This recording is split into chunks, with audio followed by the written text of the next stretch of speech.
नमस्कार, मेरे YouTube channel में आप लोग का बहुत बहुत स्वागत है।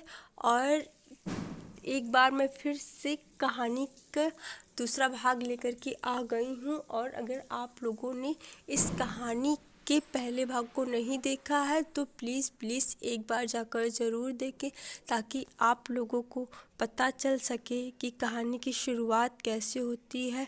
और तो उस भाग को भी ज़रूर देखें।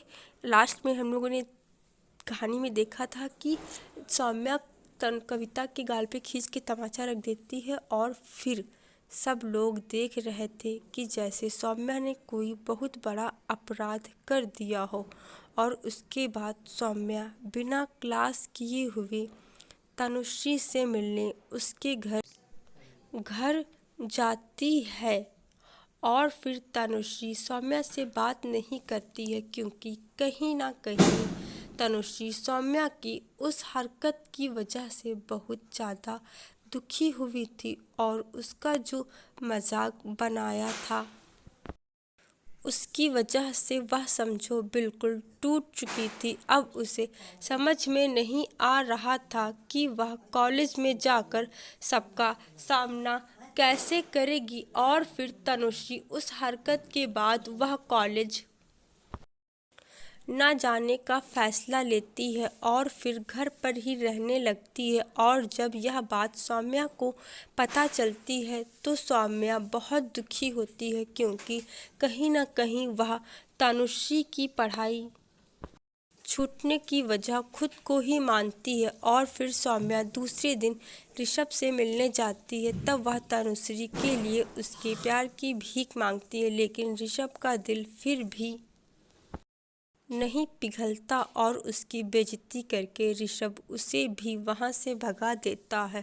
और उसके कुछ दिन बाद उसके कॉलेज में पिकनिक पर ले जाते हैं, और फिर वहां पर सब लोग बहुत अच्छे से एंजॉय करते हैं। लेकिन तनुश्री नहीं जाती है, क्योंकि तनुश्री ने अपनी पढ़ाई छोड़ने का पूरा फैसला कर लिया था। और फिर जब पिकनिक से वापस आ रहे थे सब लोग, तो बस का रास्ते में बहुत ही बुरी तरह एक्सीडेंट हो गया। उसमें ऋषभ को चोट लग गई। फिर उसे अस्पताल लाया गया, और जब पता चला कि अब ऋषभ जीवन भर कभी नहीं देख पाएगा, तब यह बात कविता को पता चली।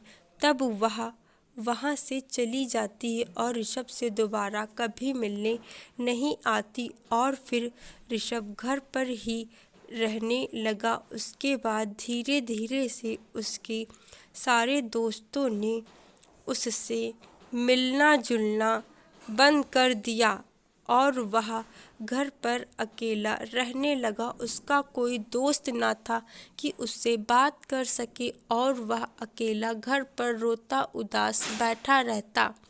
और एक दिन कविता मॉल में अपने नए बॉयफ्रेंड के साथ घूमने जाती है। तब तनुश्री भी अपनी मॉम के साथ मॉल में जाती है, और जब वह कविता के साथ किसी और लड़के को देखती है तब आश्चर्यचकित होती है। और फिर वह कविता से मिलने जाती है, और तब कविता से पूछती है कि उसने आखिर ऋषभ का साथ क्यों छोड़ दिया। और फिर जब कविता कहती है कि उस अंधे के साथ कौन रहेगा, मुझे नया बॉयफ्रेंड मिल गया है और मैं अब इसी के साथ बहुत खुश हूँ।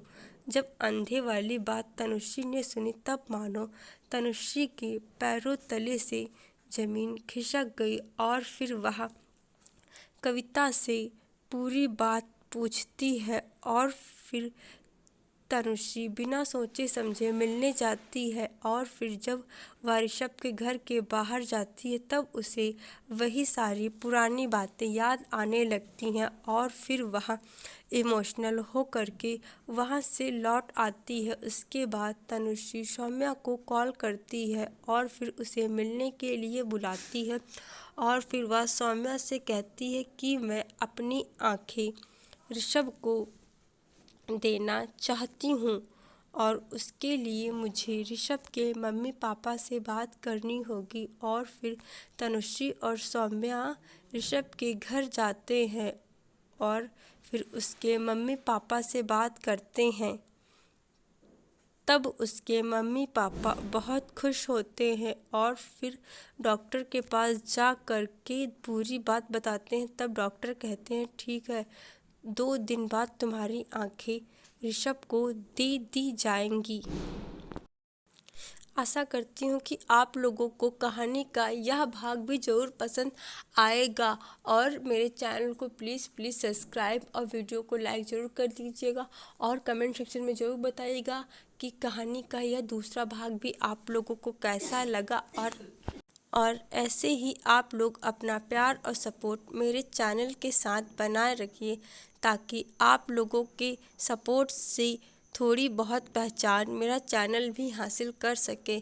और हम लोग बहुत जल्द मिलेंगे इसी कहानी के अगले भाग में। तब तक के लिए बाय बाय, टेक केयर, धन्यवाद, शुक्रिया।